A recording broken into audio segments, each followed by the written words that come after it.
outdoor power equipment repair. I serve Knoxville, Farragut, and Lenore City, Tennessee. Today I wanted to share with you some problems that you might run into when you go to start your equipment up for the first time this spring. The problems usually fall under two categories: electrical problems and fuel-related problems. Let's talk about the electrical problems. The electrical problems are usually going to occur on your riding mowers.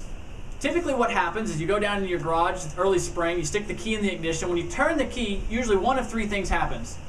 A, the engine turns over really slowly and then stops. B, all you hear is a clicking sound when you turn the key. And C, nothing happens at all. Now some people look at their battery and they see how dirty it is and they say, well, I've had this battery for a year now, maybe it's just not holding a charge, I'm just going to go buy a new battery.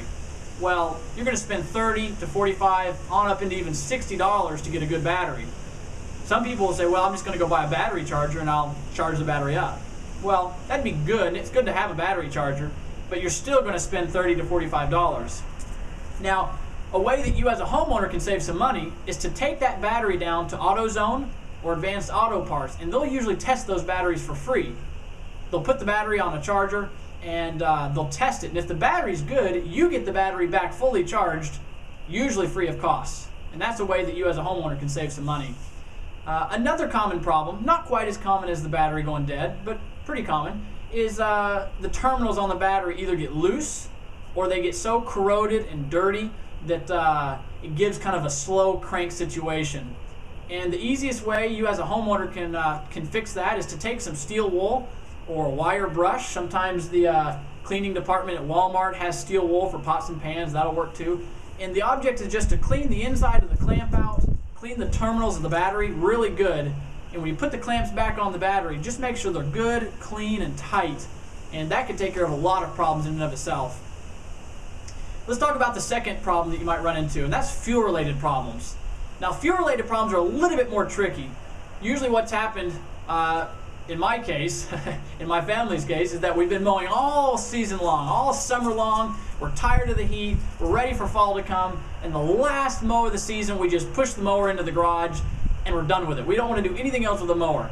Well, spring comes along, the grass is starting to grow like crazy, and now we're chomping at the bit to get out there to get the grass cut. So we go down to our garage, we dig the push mower out of the dust, and we go to prime the bubble on the side. When we pull the string, usually one of two things happens. A, the engine will start up and run for just a couple of seconds and then die, or B, the engine's not going to start up at all. And on some occasions, people will squirt starter fluid in the air filter and it'll start up again just for a couple of seconds and then die. Typically what's happened is the mower has sat all season long. The gas has varnished up the inside of the carburetor because it's just gotten old, it's gotten stale. It might even disintegrate some of the parts on the inside of the fuel lines. You're going to get crud from the fuel line in your carburetor. And really the only way to rectify this problem is just to overhaul and rebuild that carburetor. Disassemble it, give it a good cleaning, reassemble it, readjust it, reinstall it, and you're good to go.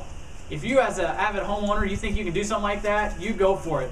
But if you feel you don't have the ability to do something like that, or you feel you don't have the time to do something like that, or frankly, you feel you just don't even have the desire to get down there and do something like that, you're welcome to bring it to Metal in Motion, and we'll get you back up and mowing in no time. So I'm Josh with Metal in Motion Outdoor Power Equipment Repair. Thanks for watching, and stay tuned for more videos.